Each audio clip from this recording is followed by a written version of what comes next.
NBA opening night is just about a week away. So today, I have a very fun episode planned for you guys. We have our NBA power rankings 1 through 30 before the start of the season, and also we have a college football mashup at the end of the show, so stay tuned for that.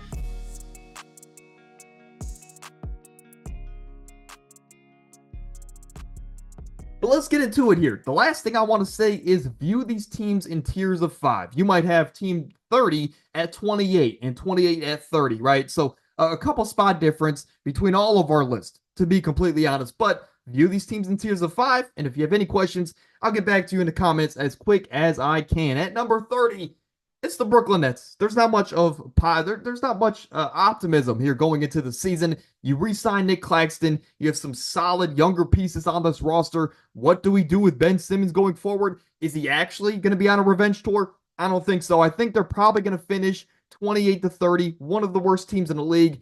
And hey, at the end of the day, they can capture Cooper Flag, which I like to say on the channel, next offseason. But again, they need one of those guys. It's definitely a rebuilding year for the Brooklyn Nets. Now, I will also say for these 5 teams on your screen that I will reveal in a moment, this season is more about development, and even some teams on the next slide, it's about development more so than the win-loss column this year. Building confidence, finding your building blocks, and going forward. Now, for the Wizards, of course, you drafted Alex Sarr. Of course, you have Jordan Poole, who could potentially bounce back. Hasn't necessarily looked great in preseason. Kyle Kuzma is still in the mix. You have a lot of young, solid pieces here in Washington. I just don't think, again, it's going to be about the win-loss column this year. It's going to be about development. For the Utah Jazz, might be a shock. They had one of the best drafts in the offseason. Of course, most notably getting a steal, like a guy like Kyle Flipkowski late in that, what was it, the late first round or the early second round? Regardless, you held on to a guy like Lauri Markkanen. And again, you still have pieces like Colin Sexton. Do we move him this year? That is something that we have to look out for. You still have Walker Kessler, another guy that could be in that conversation. Do we keep him? Do we move him? Do we pay him? What do we do with a guy like Walker Kessler and Colin Sexton? But I'm excited to see if Keontae George can take another step this year, especially next to Colin Sexton. Again, Jordan Clarkson is still in the mix. This team has a nice mix of veterans and young players, and I think that's great. A great problem to have in Utah because at the midseason mark, of course, you can consider moving some of those veterans to further develop some of these younger talents. But again, Utah's in a good situation despite being 28 in the power rankings. 27, talk about young, untapped potential. The Portland Trailblazers. I mean, Anthony Simons, you have Scoot Henderson, you brought in Denny Abdia. This is a team that, again, you brought in, of course, the center, Donovan Clingan. You still have DeAndre Ayton in the mix, Shaedon Sharpe. You have so much young talent on this roster, and I think that's a positive and a negative because eventually, again, some of these guys are not going to get maybe the opportunity they would on other teams that have less young talent. Regardless, this is a team that is going to be very fun. They're going to be very fast, and they're going to get up and down a lot this season. They have some veterans that they can move, like Anthony Simons. Crazy to say he's kind of a veteran, but also DeAndre Ayton. Do we hold on to him? Do we pay him? Do we move him? How much are we going to like a guy like Donovan Clingan in his first NBA season? Regardless, at 27 is the Trailblazers. 26, it is the Chicago Bulls. You have a lot of solid veterans. Zach LaVine just went perfect in his first preseason game back from injury. So great to see that. And no doubt, this team could definitely be higher. They could definitely make a play-in push. Who knows? Maybe if everything goes right and Lonzo goes back to form, they could make a playoff push. But as of right now, again, you have a lot of solid pieces like Ayu Dosunmu, Kobe White, Zach LaVine. Do we hold on to him? Do we move him for a haul? We'll have to wait and see, right? Lonzo, I'm excited to see his real first NBA action back when the season starts here. But again, you paid Patrick Williams. Maybe we get a step up from him this year. But those are my 26 through 30. Again, this season is about development, finding your building blocks, not so much the win column. And we could say that same sentiment for these next 5 teams. And we're just going to go through them very quickly. We have the Hornets, the Raptors, the Pistons, the Atlanta Hawks, and the San Antonio Spurs. For the Spurs, you brought in Chris Paul, you brought in Harrison Barnes, some quality veterans that can help grow and, I guess, help these younger talents develop going forward. But again, year 2 of Wemby, does he take home Depoy? We'll have to wait and see. For the Atlanta Hawks, I'm just not excited about this team at all this year. I'm excited more so for some of the individual players than the team as a whole, right? I'm excited to see Dyson Daniels get a little bit more involved, get a little bit of a larger role, especially to see how much he impacts his team on the defensive side of the ball. Excited to see something like that for the Hawks. In year two for Jalen Johnson, a breakout season, right? Or year three, regardless. I'm excited to see Jalen Johnson continuing his development in 2024. Going to be exciting to see. But outside of that, Trae Young's back. I can't see a higher ceiling than maybe a play-in appearance. I think that's the ceiling for the Atlanta Hawks this year. But who knows? Ice Trae could return to form. For the Pistons, I'm higher on them this year than most people. Again, I understand last year they only won 14 games. There's not much optimism as far as being a play-in team this year, but I think they can be a play-in team. I think they can grab that 10 seed, maybe win 35 games, 34 games, right? Maybe be a subpar play-in appearance. But I think they have a better I would rather see them. I'll put it this way. With all their young talent, and now I believe they have the right coach to lead the ship in JB Bickerstaff. I want to see them make a 10 seed, right? Be in the play-in. Even if they get blown out, it's going to be a good experience for a team like the Pistons. Also, for the Pistons, I'd like to see them make an in-season tournament run this year. They're young, they're hungry, all right? That 500K per player means a lot more to a young team like the Pistons than a veteran team like, let's say, the Lakers to win it back-to-back years. But for the Pistons, excited to see what they can do. But again, I know I'm definitely higher than the consensus media on the Pistons. The Raptors, look, you bring back Isaiah Emmanuel quickly. You still have RJ Barrett. Again, a lot of solid pieces around a guy like Scotty Barnes. You brought in, of course, Davion Mitchell. What does his role look like? How can he continue to develop offensively? Exciting times for the Raptors, but it's a play-in year for them in my eyes. The Hornets, look, you bring in Saloon, Trey Mann. They're actually getting a lot of positive preseason hype around from the media so far this offseason. LaMelo is back in action. I mean, this team has a lot of young, solid pieces. I continue to say that, but that's the truth. But how are they going to maximize these younger talents all at once? But year two for Brandon Miller, can he maybe be a most improved kind of a guy with how they run that award now? Something to look out for. Miles Bridges still in the mix. Regardless, these bottom 10 teams, it's a year for development. Let's get into number 20. The Miami Heat. Why are they at 20? Look, I just, there's not a lot to be excited about if you're for me, as far as the outlook for the Miami Heat. It's the same core. It's going to be the same song and dance in Miami. You have Tyler Hero, Jimmy Butler, and Bam as your core. Outside of that, you've brought in a young rookie who's looked good in preseason action, in Khalil Ware, who might be at times the starting center next to Bam at the 4. Of course, Jimmy is coming back, and when Jimmy is healthy, you can never count this team out. And that's why I can fully understand if you want to have this team higher on a list like this. But Duncan Robinson, of course, can you really trust him defensively? Can he develop more so defensively, get a little stronger on that side of the ball? Jaime Jaquez is going to be due for another breakout season this year. Nikola Jovic could develop a lot more here on that bench. But outside of that, again, I just like 19 other teams more than the Miami Heat, especially if we're talking about everybody at full health.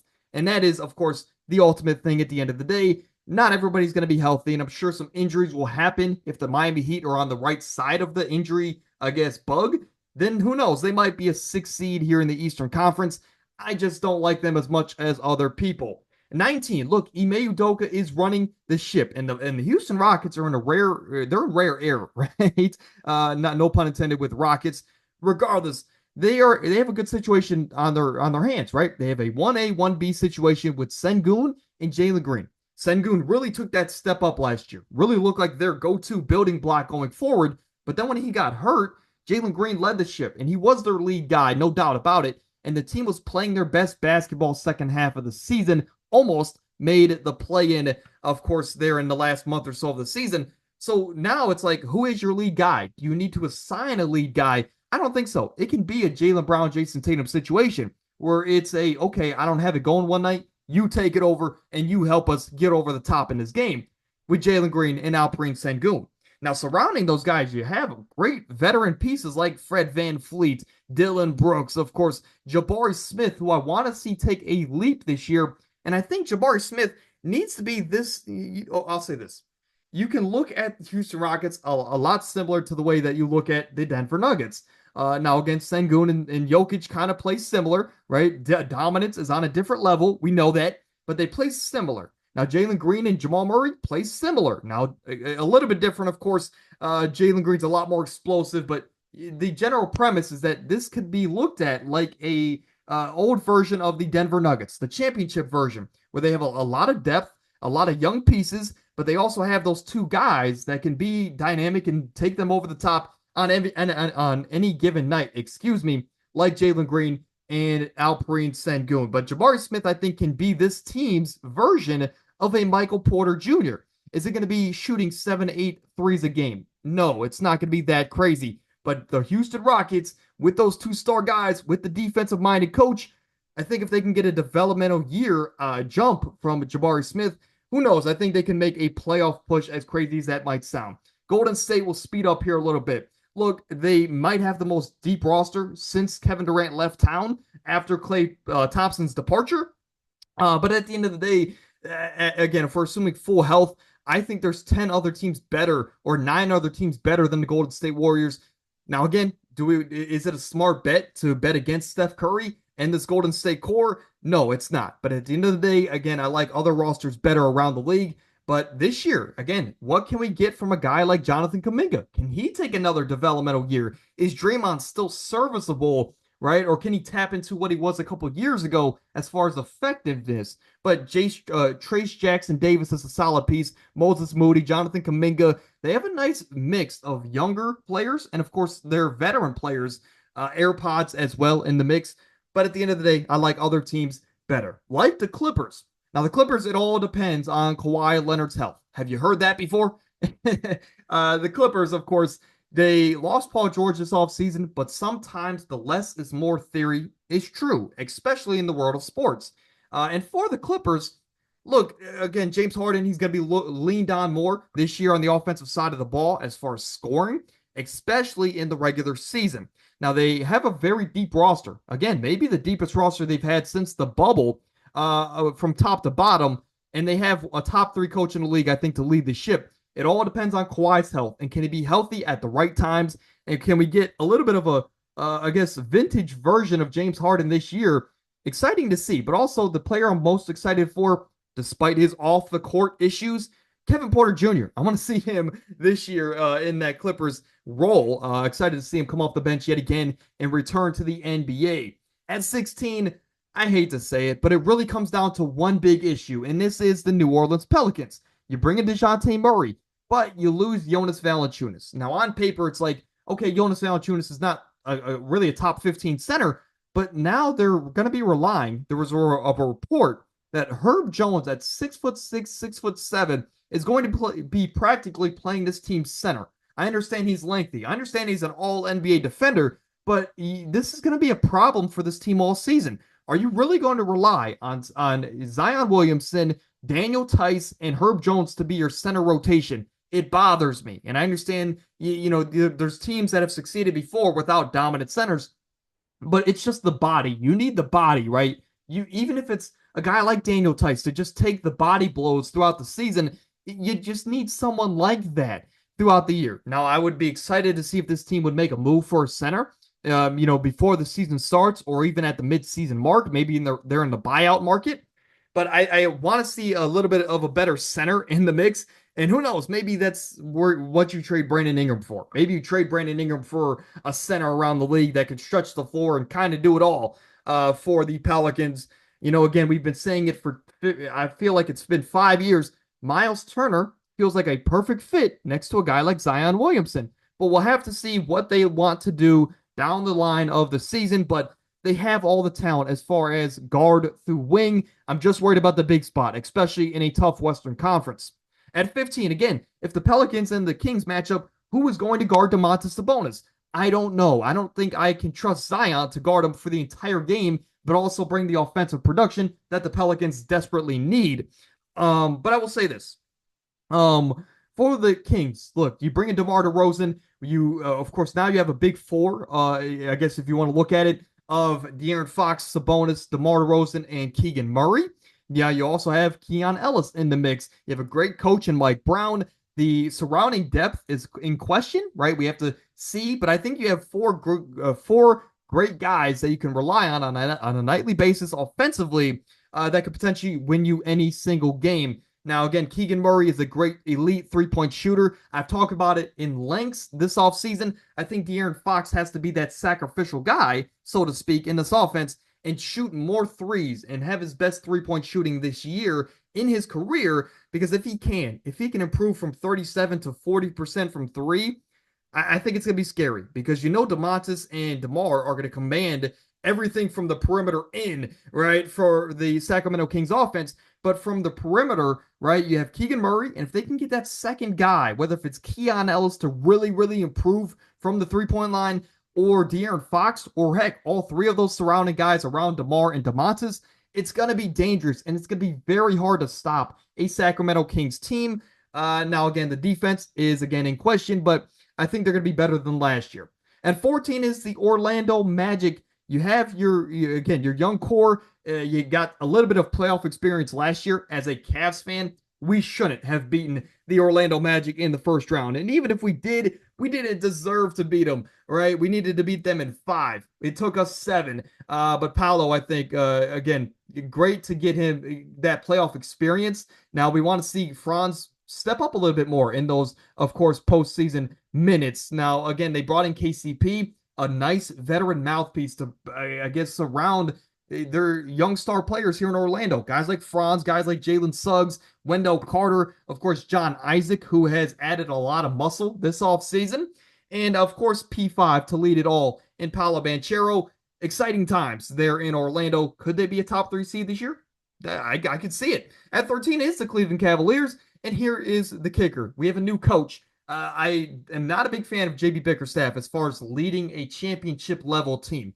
But as far as being a coach on a developmental team, which is where he's at now in Detroit, I like that for Bickerstaff. Now we have Kenny Atkinson, a guy who's been in that Golden State culture for some time now. He's coming over, getting a second chance as a head coach. He's hungry, and he wants to, I guess, be a very, very good head coach. Now he's going into a situation where he said that we're going to get Evan Mobley involved a little bit more offensively. We're going to get Darius Garland, get his confidence back, get him back to what he was before we acquired Donovan Mitchell on that trajectory, right, to where he looked like he was going to be eventually an all-star level guard every single year and maybe even a top 5 guy at his position somewhere down the line. Now, if we can figure out the confidence of Darius Garland, find out how to maximize this backcourt, and also get Evan Mobley to an all-star level, I could see the Cavs being one of those fake 3 seeds, right? Will be a top 3 seed and probably get bounced in the first or second round with how great this Eastern Conference has become. But again, I think regular season-wise, I want to see a lot of development out of these surrounding pieces around a top 12 level guy in Donovan Mitchell here in the NBA. At number 12, we're getting into the thick of it. No pun intended, of course, with the viral trend going around. We have the Milwaukee Bucks. Now, the depth is not there. I understand that. We are not big believers in Doc Rivers. That is also a valid point because I am on that ship as well. But you have Damian Lillard, you have Giannis in year number 2, right? When we know that history tells us that when you put 2 new star players together, they need time to mesh. They need time to maximize what they have. And especially when you get 2 alphas, guys like Giannis and Damian Lillard, even though they play 2 different positions, they need time to mesh and, again, maximize what they have. So I think they're going to be a lot better this year. I think they both have chips on their shoulders. It's been a while since Giannis has been in that best player of the in the league conversations. I think he's kind of fallen out of it the last couple of years. He wants to get back there. He wants another MVP. Damian Lillard still wants that ring that he so desperately craves. Chris Middleton's coming back. You still have Bobby Portis. Brooke Lopez is in the mix. You have all this continuity with this core. It's all about Doc Rivers. And here is the X factor for them, Gary Trent. And can Gary Trent buy into that defensive side of the ball? And on a nightly basis, they're going to be double teaming Dame and Giannis Antetokounmpo. Can Gary Trent consistently step up and make those 3-point shots and defend on the other side of the court? Because we know that Dame is not a great backcourt defender. So Gary Trent's going to be the X factor for this team. And if he can give them maybe his best career year, which is not asking a lot, the Bucks might be more dangerous than ever. But again, they have the 2-star players that can win them any single ball game with Chris Middleton in the mix. At number 11 is the LA Lakers. They brought in JJ Redick. They outside of that, they really have the same core. Outside of the first week of the year when they're going to make some history with Bronny and LeBron, this team just needs to start hot. And, in this Lakers era, outside of that championship year, this Lakers team has started slow and they've had to dig their way out of this insurmountable hole, it feels like, every single year just to make the play in, just to fight two to three games to make the postseason, right? And then you got to fight against the top dogs round after round with an aging 39-year-old superstar in LeBron and Anthony Davis. You're this year, I think it's all about starting off hot, being in the mix to be a top 5 seed, let's say, in the Western Conference, and then getting consistency from the surrounding pieces like D'Angelo Russell, like Vanderbilt, like Rui, right, like Austin Reeves. We need that consistency to let LeBron, to basically have the same vision that this team did last year. Let LeBron cruise throughout the regular season. Let AD and the rest of the core pick up the slack. And when they get to that postseason, LeBron can flip that switch and this team can become more dangerous than ever. But I think this year is going to be a lot different. Of course, you bring in JJ Redick. This team's going to be a lot more of it's not going to be so stagnant of an offense, which I'm excited to see. But that is my number 11 team. Let's get into the top 10. All right, let's get into the top 10. And I think we could slow down a little bit, right? Of course, I'm getting a little hot right here. It's hot in this room. But again, if you made it to this point, drop a like. And of course, let me know what you think about this top 10. At number 10, we have the Phoenix Suns, and they have moved up a lot in my preseason power rankings. Honestly, I think they can go as high as 7 on my list because of the fact that, look, you bring in a true facilitating point guard in Tyus Jones, something they haven't had in the Kevin Durant Suns era. Now, they had Chris Paul. Let me take that back, but he was hurt for that time that they were together. But now you have another facilitating point guard in Tyus Jones. Excited to see what he can do. Now, Bradley Beal looked really good. And I will say, Mike Budenholzer coming into this core, I was skeptical about it. I wasn't sure how Bud was really going to run his offense. And I thought it was going to be run exactly like how the Bucks ran their offense years ago and for so many years. But it's different. It's a lot more of a free-flowing offense. And this is a team that I'm excited to watch now because, Bradley Beal, whether if he's starting or coming off the bench, which I've recommended coming off the bench for Bradley Beal, I think they're going to be a very high-powered offense. I think Bud, being the defensive mind that he is, can they buy in defensively every single night? If they can, they have the star talent offensively, whether if it's Beal, Booker, KD, or who knows. Last year, we've seen Grayson Allen win them some games. They have, 3 guys, let's say, that can win them any single game with their offensive ability. But it's the defense that I'm worried about. Excuse the dog in the background. At number 9, it is the Memphis Grizzlies. Might be the shock of the offseason, but I have been behind this train. And they are only at number 9 because I had them at 7, I'll say this. But they're at number 9 because of the fact that I'm worried about the health of their stars. Ja Morant just came back from his injury last season after his suspension, so didn't play really at all last year. Now, this year in the preseason, he already rolled his ankle, right? We're already having some injury concerns with the other guys around him. Regardless, outside of health, which is a factor for every single team, I am behind this Memphis Grizzlies train. I think they can be a top 3, top 4 seed in the Western Conference this year. It is blasphemy to me that people are quickly forgetting that when Ja was healthy and this core was healthy, they were consistently a top dog in the Western Conference. I'm talking 1 seed, 2 seed, 1 seed in a 3-year stretch with this Memphis Grizzly Ja Morant core. Now, again, you come back this year, it's going to be really the first big sample size we've seen of Ja, Marcus Smart, Desmond Bane, Jaren Jackson all together for a large stretch of games. It's going to be the first time. And I think they have the defense. They have the offensive talent to do it. And again, I think Marcus Smart has been quickly underrated with his recent injuries the last couple of years.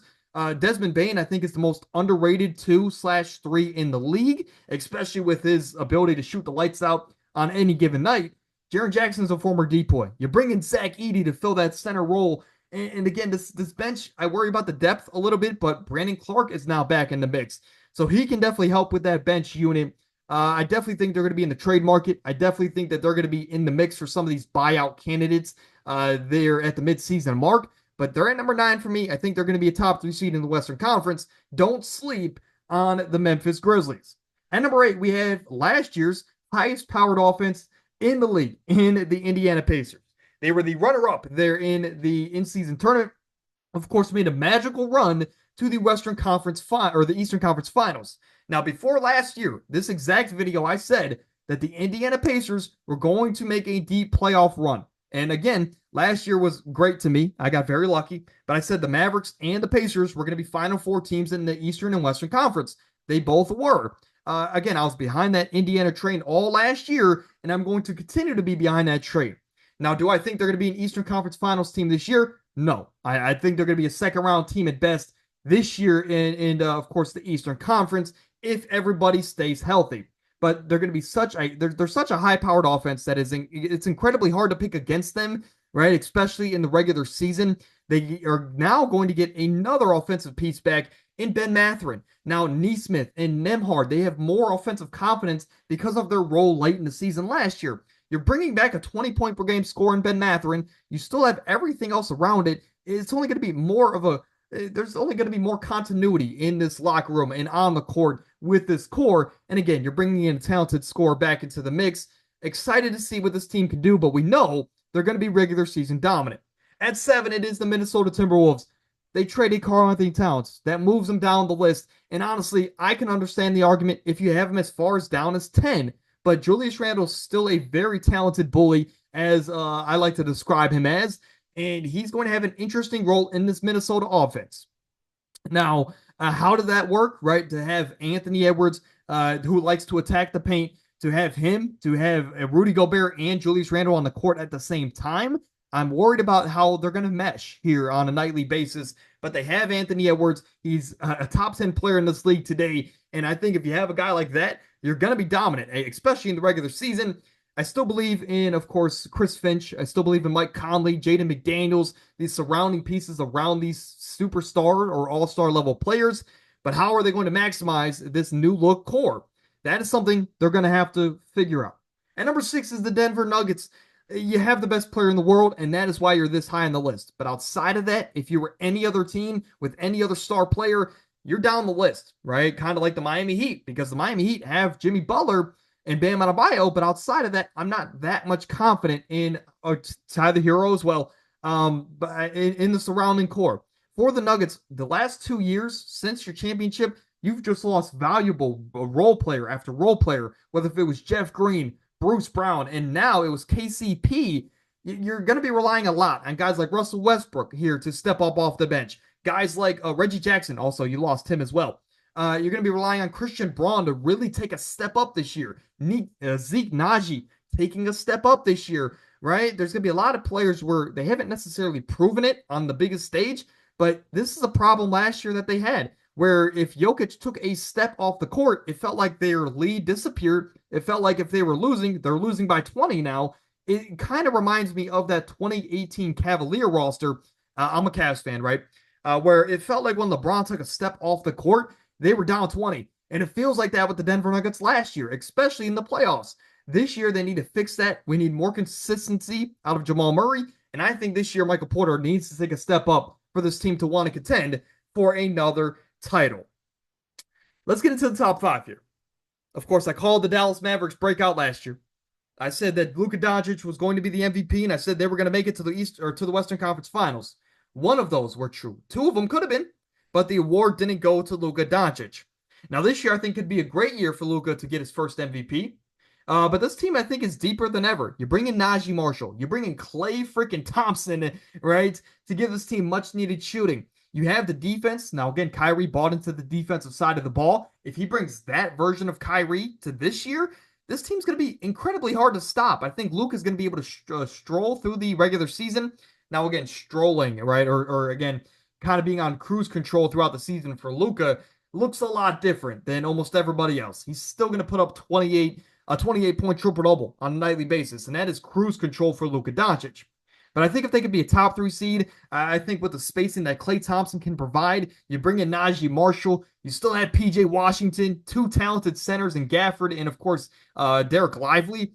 Now forgive me, that 7'5" center they had in preseason, I don't know if he makes the roster, but if he does, that's another guy that you can throw into the mix. This team, I think, just has it all. They just need to be healthy, and of course, they need to get the old version of Klay back. And if they can do that, I don't know if anybody can stop them. period. And number 4, it's the Sixers. I hate to do this because the last couple of years of this channel, I have told you guys not to buy into the Sixers hype. Now, again, last year, Joel Embiid, if they didn't implement a new rule, excuse me, he would have been a two-time MVP. Runaway, I think. And again, he still had a legitimate case, even though he only played like 35 total games at the end of the regular season. Now, Joel Embiid is going to be, again, the X factor for this team. If he can be healthy when it matters most, this team is going to contend, and I think they make an Eastern Conference Finals run this year, even though there's 2 teams ahead of them here in today's video. I think if they're healthy, they make an Eastern Conference Finals run. Now, they have everything. Of course, maybe the deepest team in the league, but you have, I think, the 2 most valuable things about this Sixers team is Tyrese Maxey and Paul George. You have a guy, of course, Joel Embiid's going to be Joel Embiid. He's going to be dominant. But if he has an off night, you have 2 different guys that can carry that offensive load with valuable role players around him, like Kelly Oubre, like Caleb Martin, like Yawusele, right, who is quickly turning into a fan favorite around the association. You have a lot of, Kyle Lowry is in the mix, so I love Kyle Lowry. Eric Gordon. Let me get back to the point. Paul George, Tyrese Maxey, just being the offensive, I guess, powerhouses that they are. You have a nice situation where Joel is your 1, but now you have a 2A, 2B situation between Maxey and Paul George, where 1 or 2 of these guys can have an off night, and they can still win the game with their defense, with Nick Nurse, of course, commanding that side of the court. And then you also have your star players offensively to take you over the top. I just think that this team is incredibly deep. I understand big threes need a year to mesh, and that's why I have them going to the Eastern Conference Finals and not the NBA Finals. But again, they have it all to compete. And there's not many people that can defend a Joel Embiid. I don't think there is any. And this is why. I think if the Sixers and the Knicks match up in the playoffs, I'm going to take the Sixers, again, assuming full health. But the Knicks, they were ahead of the Sixers for this reason. We don't have to worry about if one player goes down, maybe that's our season. This is a Knicks team that is incredibly deep, especially on the wings. They are built for the modern age of basketball. Get up and down. They're very versatile. You can switch pretty much anything on the perimeter, and you have your star players offensively to take you over the top. Now, of course, you brought in Karl-Anthony Towns. That is an incredible move. Now that opens up the court for guys like Jalen Brunson, for Mikal Bridges, for OG Anunoby to attack the rim at a high level and consistently. I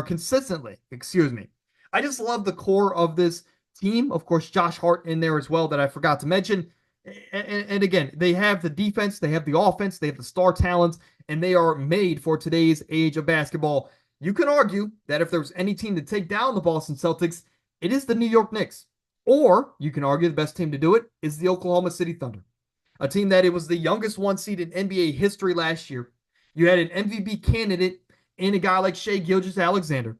Now, this is the team coming into this year. You've only gotten better after having an incredible year last year. You bring in Alex Caruso. You bring in Isaiah Hartenstein. You still have guys like Isaiah Joe, Lou Dort, J-Dub, who could take an all-star leap this year. You have an all-NBA level defender in Chet Holmgren holding down the middle. Now, I think you can run a lot of different lineups depending on who you're playing. Some nights, Chet might be the 4 with Isaiah Hartenstein at the 5. Some nights, he might be the 5 if you're playing a team that you want to space it out a little bit more. For example, like the Knicks. I just think that you have everything for the Oklahoma City Thunder. I just want to see them put it all together. But they have it all, and I think, honestly, you can make an argument they should be number 1 on this list. But until I'm proven different, or until I'm proven wrong, the Celtics have it all, I think, to win it all this year, yet again, being the first repeat champion in almost 7 years. But again, you bring back Drew Holiday, Kristaps Porzingis, again, Jason Tatum, Jaylen Brown, Al Horford is still a great player. You have the coach to do it. You have the other role players like Peyton Pritchard that play a role. Sam Hauser, incredible shooter. I don't see the flaws in this Boston Celtics team. I mean, last year they made a finals run practically without their 3rd or 4th best player in Kristaps Porzingis. You can argue he's better than Drew Holiday or not. Regardless, they did it without one of their best players. If he comes back and he's healthy, I mean, we saw in game 1 of the finals where Jaylen Brown and Jason Tatum weren't doing much the first half of that game. It was simply just Derek White and Kristaps Porzingis, and their best couple players weren't even really doing much offensively, and they were still dominating the best team from the Western Conference last year. The Celtics, again, until I'm proven wrong, they are going to be my number 1 team in the power rank. But let's get into it here. I think this is going to be a very fun series, very innovative series, something that you have never seen before. And that, of course, is a mashup with the college football playoff and the NBA world. The college football playoff, we know, was a 14 playoff for some time. And then this year, they've implemented a 12-team playoff. So a lot more parity in college football and a lot more, a bigger chance for a lot of those teams that may not have had the chance before. They have it now. In the NBA side of things, I think there's a lot of parity. I think there's a lot of teams that you can argue should be the team that can win the NBA Finals this year. Again, with that train of thought, from the power rankings today, what I wanted to do is I wanted to grab the highest ranking or the highest rated team in my power rankings from all 6 NBA divisions, and they will get a top 6 seed here in the college football playoff against NBA bracket is what we want to call it. So again, Boston was the 1 seed. OKC gets the 2 seed. Dallas at the 3. Indiana at the 4. Now again, Indiana was only 8 or 9 in my power rankings, but they get number 4 because they are the highest seed in their division. Now the 5 and 6 is the LA Lakers and the Orlando Magic.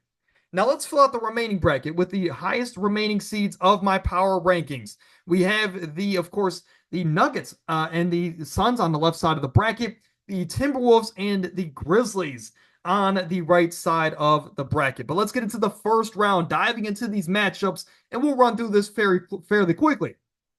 But the 8 and 9, we have, again, a lot of storylines here. Look at me go. But in this matchup, best 2 centers in the game. This has been an argument for the last 4 to 5 years. Who really is the best center in the game?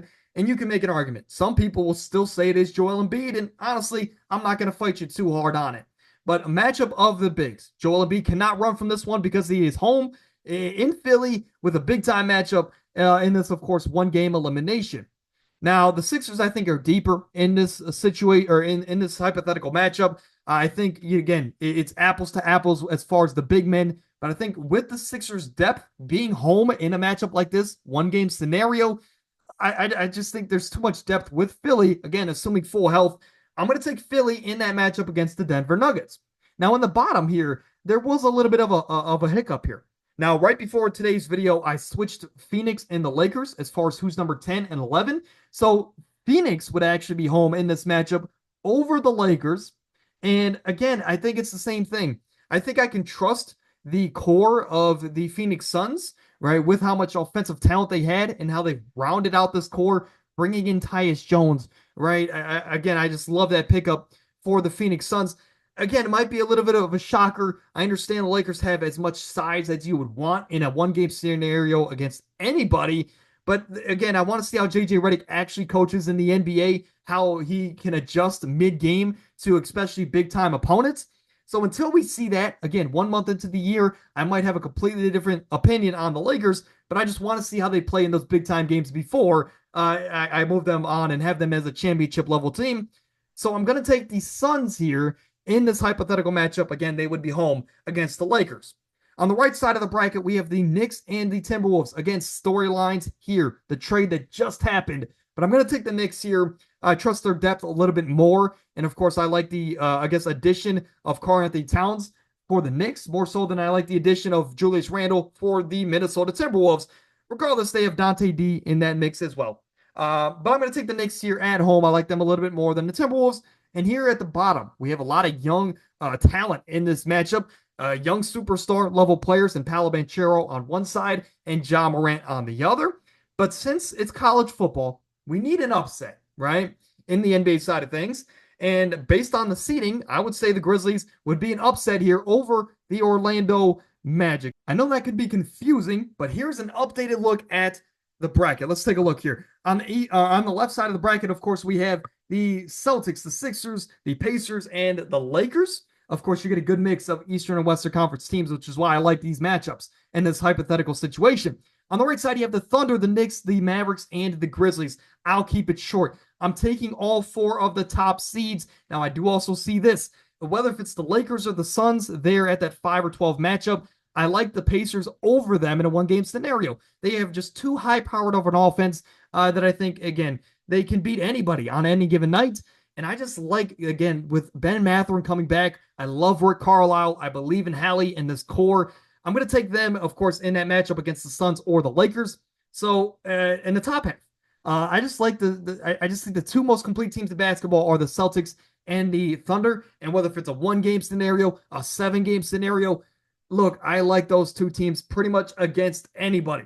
So unintentionally, I have again a rematch of the Eastern Conference Finals and a rematch of the Western Conference semifinals last year. Unintentionally, but again, I think these are the best 4 teams in the world, or at least in the scenario.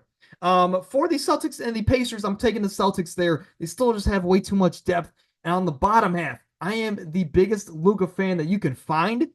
However, I think again with the depth that the OKC Thunder have, I think they're going to have a chip on their shoulder this year. I think last year was great playoff experience. And on top of the fact that, hey, we lost to the Mavericks last year, we need to beat them this year. I'm going to have the top 2 seeds as of right now. Again, preseason power rankings, hard to bet against who I believe is the top 2 teams in the league. I'm going to go with the Oklahoma City Thunder to knock off the Dallas Mavericks. Now, again, traditional NBA Finals look here might not be like that here in a month when we do this video again. But I'm going to take the Celtics and the Thunder to match up in this hypothetical finals. And look, we haven't had a repeat champion in 7 years. Again, both teams I think are very talented. I think both teams have as much depth as you could want, if not more, than you could want here on any given franchise. But for the reason that, again, the Celtics seem like they could do no wrong at the moment, you got to go with them. You got to go with them. I'm going to have the Celtics taking home the first ever college football playoff NBA mashup here on the channel. Now, I want to do these every single month, like I've mentioned. At the end of every single month, or at the start of every month, we're going to redo this. Again, recap basically what happened over the last month. Injuries, trades, anything that happens. Firings are going to play a part into next month power rankings. And, of course, college football playoff mashup. Now, that was a little bit sloppy there at the end, so let me know again what you thought. And if you stuck to this point, you're a true fan, consider dropping a like, subscribing to the channel, all of that good stuff down below. Tell a friend to tell a friend as we continue to grow here in 2024, soon to be 2025.